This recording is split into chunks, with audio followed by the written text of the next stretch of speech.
Yes, I'm his own. I would love nothing more than to revisit the figurines just one more time.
Here's where it all began.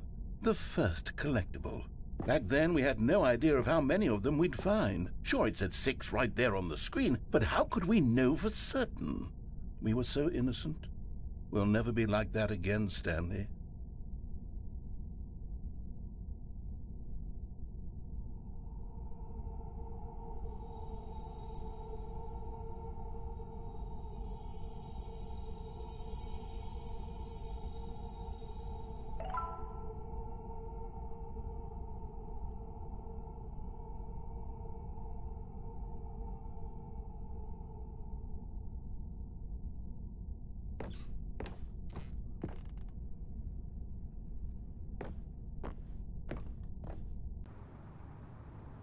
And here was a second Stanley. You found this one all on your own, just by poking around in the warehouse. You did that, Stanley. I'll be honest. Back then, I had no faith in you to find any of them, let alone 6. But you continue to surprise me in all sorts of mundane, unremarkable ways.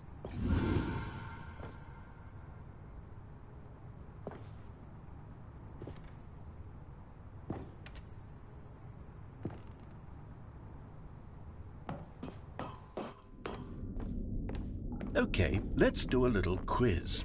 Which of these rooms was the room you found your third mini Stan? Can you remember?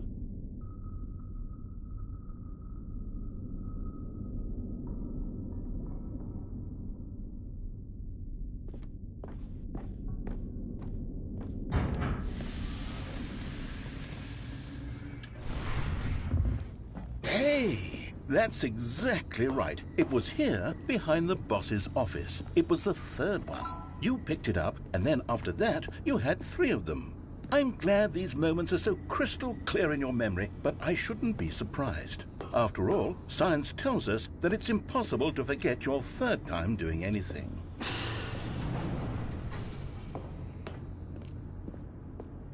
Let's see, what came next? Oh yes, we found a Figley in this pink room. Oh, well, I can't actually say I remember being in this room, but it's here in the memory zone, so it must have happened.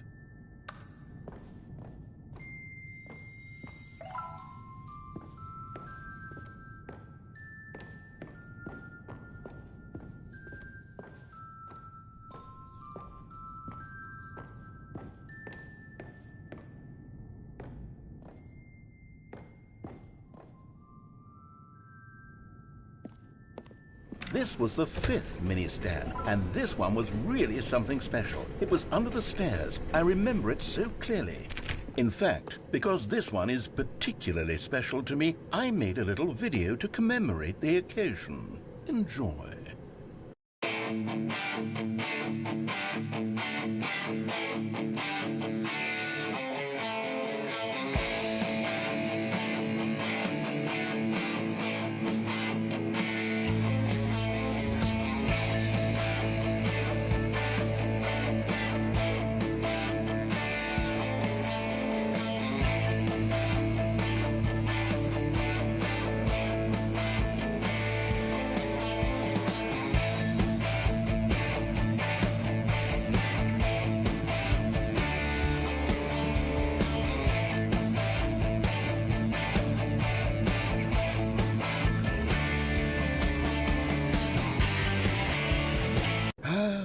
takes you back, doesn't it? I spent a lot of time making that video, but it was 8 minutes I wouldn't have spent on anything else.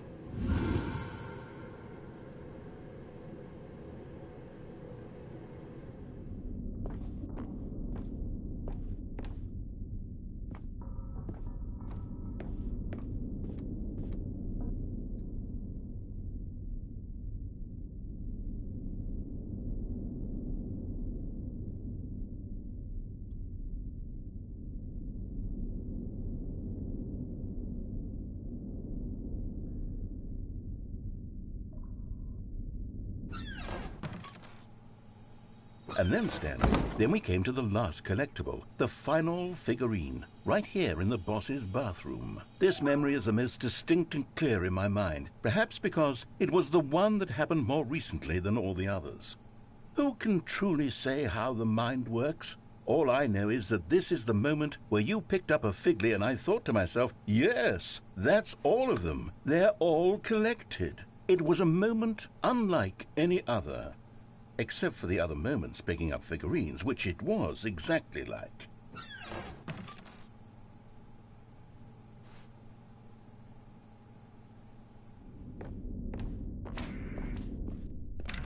And then there was no more. Into the future. Goodbye, memory zone.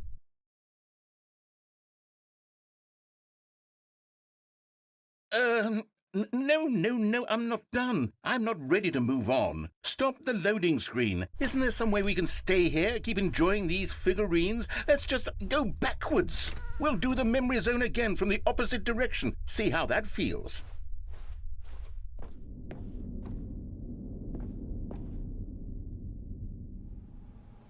Okay, yes, the boss's bathroom. I remember this. I must say, of all the figurines we looked at in our initial tour of the memory zone, this one is the most distinct and clear in my mind. Let's keep going. I want more.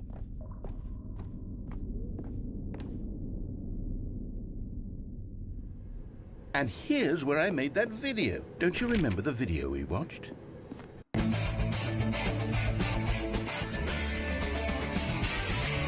Yes, I love that video.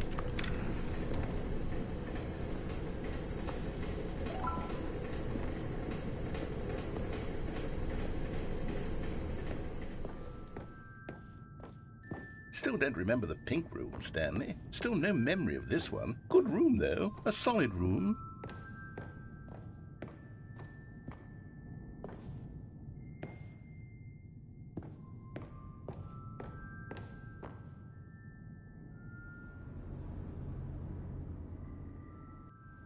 These really were a treat to hunt down. You know, if there had been any kind of reward for finding all of these, it really would have neutered the intrinsic joy of collecting them. I'm very glad we resisted the temptation.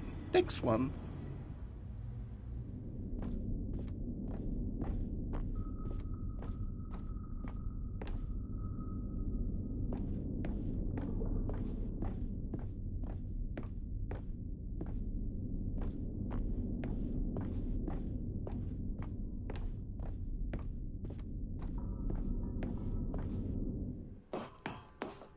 This was our second Figley. Don't you remember? Yes, I remember it too.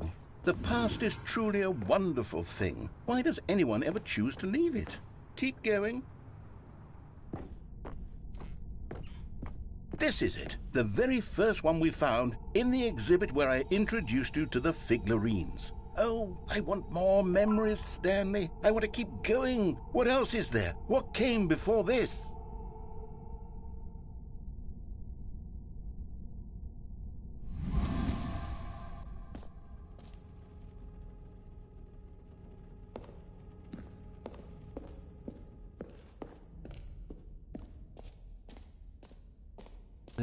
In fact, I dare say I'm actually quite fond of it now. Look how much fun the past is. I want more. Oh, yes, the two doors. Who could have forgotten that? A classic memory, this one.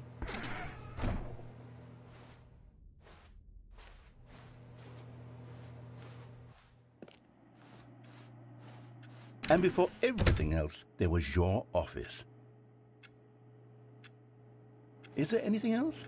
Was there something that came before your office? There's something I feel I can remember. I can remember. Yes, I'm remembering something now. I remember before this whole story got started. Back then I was different. I used to make big decisions. I was passionate. I was skeptical. I weighed each decision with profound thoughtfulness. And then somewhere along the way, I stopped making decisions.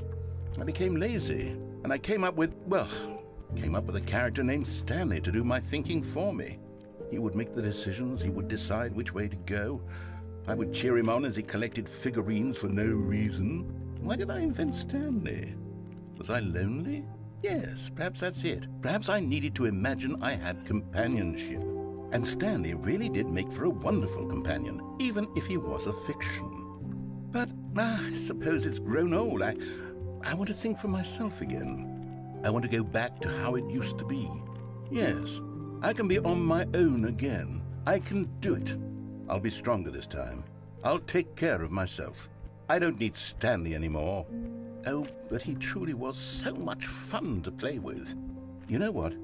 Since we're in the memory zone, how about one more good memory? Let's go back just once and give Stanley one more run of the office, and then I'll retire him for good.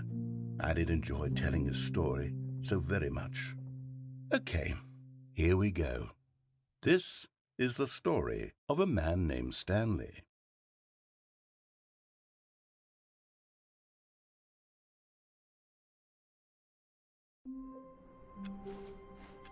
All of his co-workers were gone.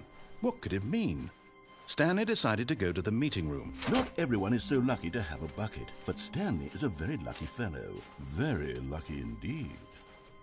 Stanley clutched the bucket tightly to his chest and entered the door on his left. Still no one was here. Stanley needed the bucket's warmth and comfort now more than ever. Perhaps his boss's office was where, coming to a staircase, Stanley and the bucket walked upstairs to the boss's office.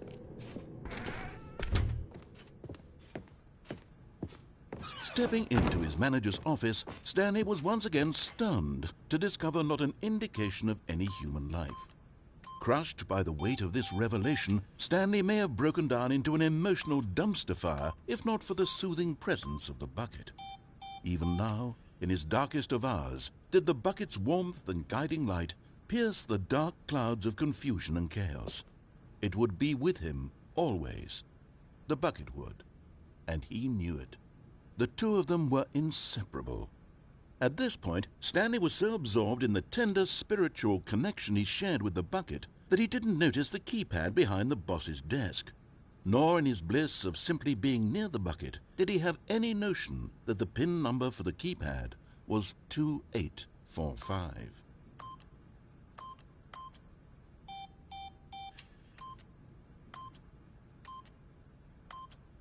But Stanley guessed the correct code by sheer luck.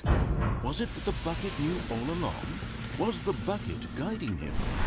Yes, this is certainly the most logical explanation.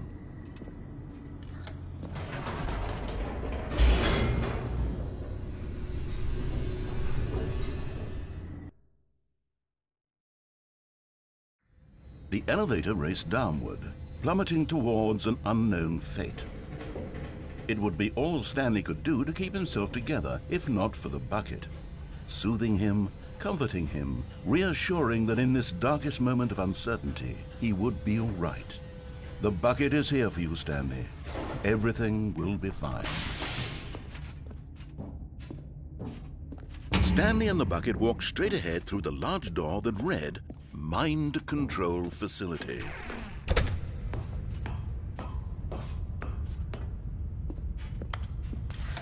The lights rose on an enormous room packed with television screens.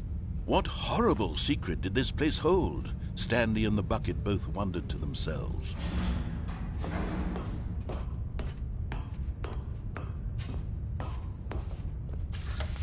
The monitors jumped to life, and Stanley nearly dropped the bucket in shock. Everyone in the office was being videotaped, monitored like guinea pigs. The bucket had never seen anything like this, and it very nearly burst into tears as Stanley cradled it gently, reassuring it that everything would be fine. Was the bucket under the mind control facility's influence as well? Had the bucket been told to do things it didn't wish to do? What kinds of things does a bucket want to do or not want to do in the first place? These questions raced furiously in Stanley's feeble mind. No! He screamed into the bucket. He couldn't accept it. His own life in someone else's control, never! He squeezed the bucket tighter. His one friend in the entire world. At this point, he could trust no one except for the bucket. But here was the proof. The heart of the operation. Controls labeled with emotions, happy or sad or content. Walking, eating, working, all of it monitored and commanded from this very place. And as the cold reality of his past began to sink in, Stanley decided that this machine...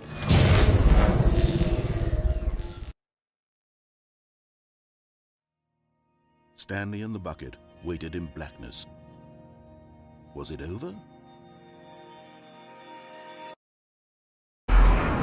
Yes, they had done it. Stanley and the bucket had defeated their greatest and darkest enemy, freed themselves from the tyrannical grip of the evil mind control machine. Freedom was now mere moments away. Excitedly, the two of them began to discuss the kind of life they wanted to live once they stepped through this massive door. The bucket wanted to learn to roller skate. Stanley wanted to sneeze in every country on Earth. Both of them wanted to begin watching a movie, any movie, but then stop it halfway through and begin watching it in reverse from the end. True, it was a simple life they envisioned, but it was one they'd lived together, with one another to lean on, to trust, to support. What? Wait. What was happening? Why had the door stopped? Was Stanley and the bucket not about to be freed? An unbearable silence filled the room, lingering in uncertainty, until finally the truth hit Stanley square in the face. This building did not want the bucket to leave. Even the facility itself recognized the incredible calming presence of the bucket, needed the soothing warmth of the bucket, would go to any lengths not to part with the bucket.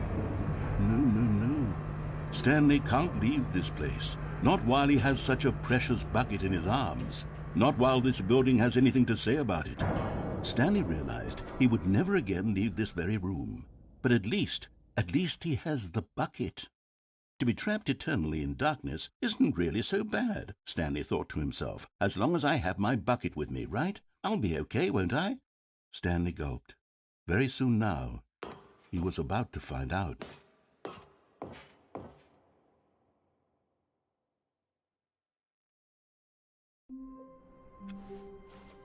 All of his co-workers were gone. What could it mean? Stanley decided to go to the meeting room. Perhaps he had simply missed a memo.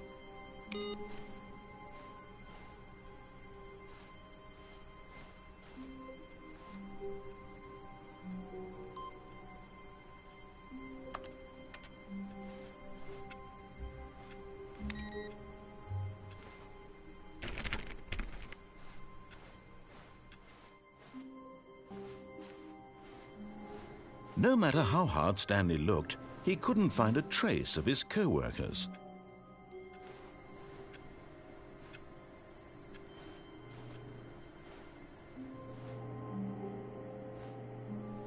Stanley went around touching every little thing in the office, but it didn't make a single difference, nor did it advance the story in any way.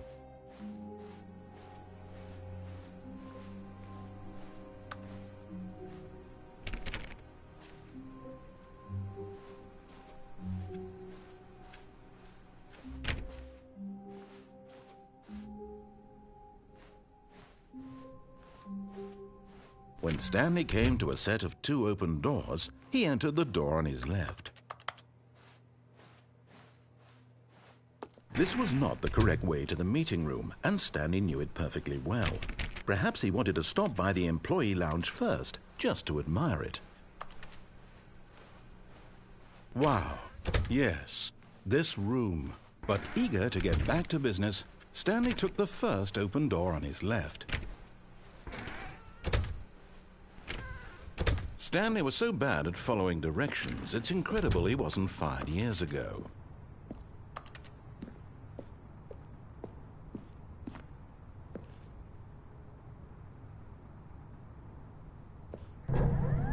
Look, Stanley, I think perhaps we've gotten off on the wrong foot here.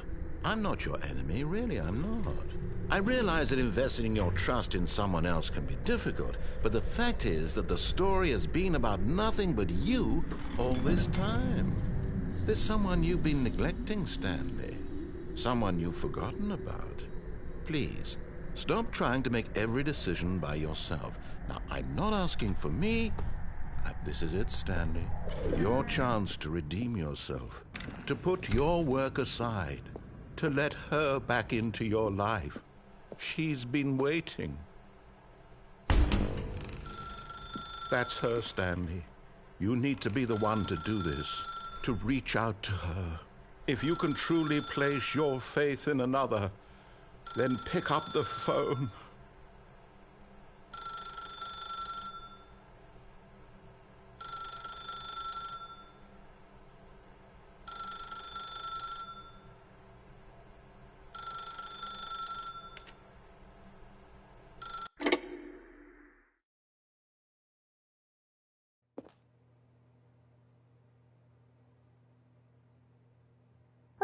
Is that you?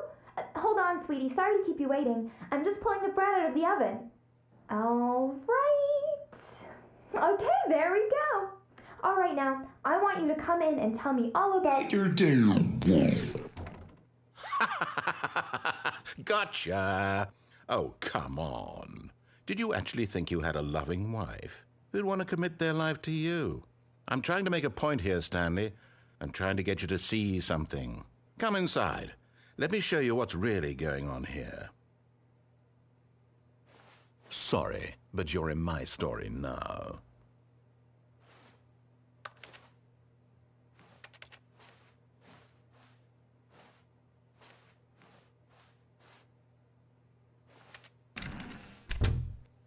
This is a very sad story about the death of a man named Stanley.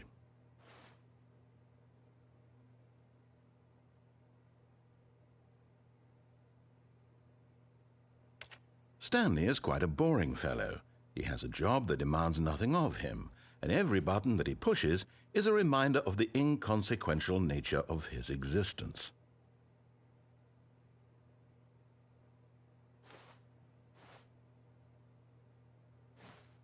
Look at him there, pushing buttons, doing exactly what he's told to do. Now he's pushing a button. Now he's eating lunch. Now he's going home. Now he's coming back to work. One might even feel sorry for him, except that he's chosen this life.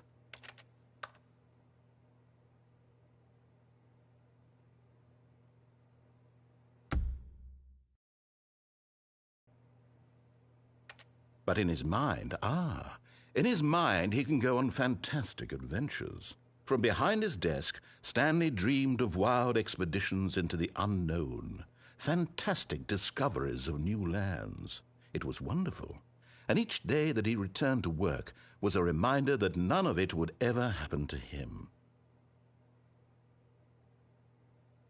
And so he began to fantasize about his own job. First, he imagined that one day while at work, he stepped up from his desk to realize that all of his co-workers, his boss, everyone in the building had suddenly vanished off the face of the earth. The thought excited him terribly. So he went further.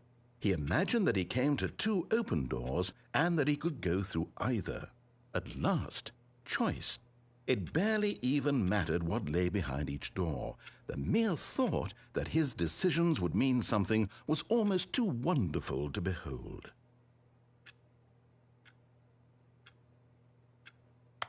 As he wandered through this fantasy world, he began to fill it with many possible paths and destinations. Down one path lay an enormous round room with monitors and mind controls.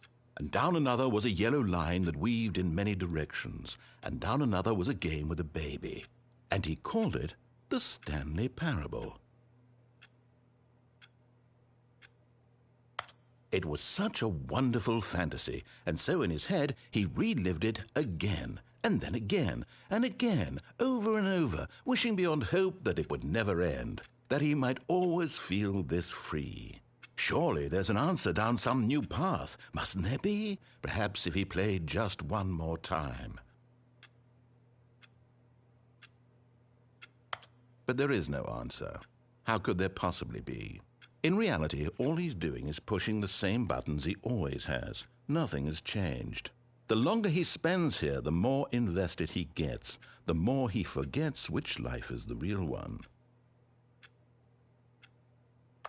And I'm trying to tell him this, that in this world he can never be anything but an observer, that as long as he remains here, he's slowly killing himself. But he won't listen to me. He won't stop. Here, watch this. Stanley, the next time the screen asks you to push a button, do not do it.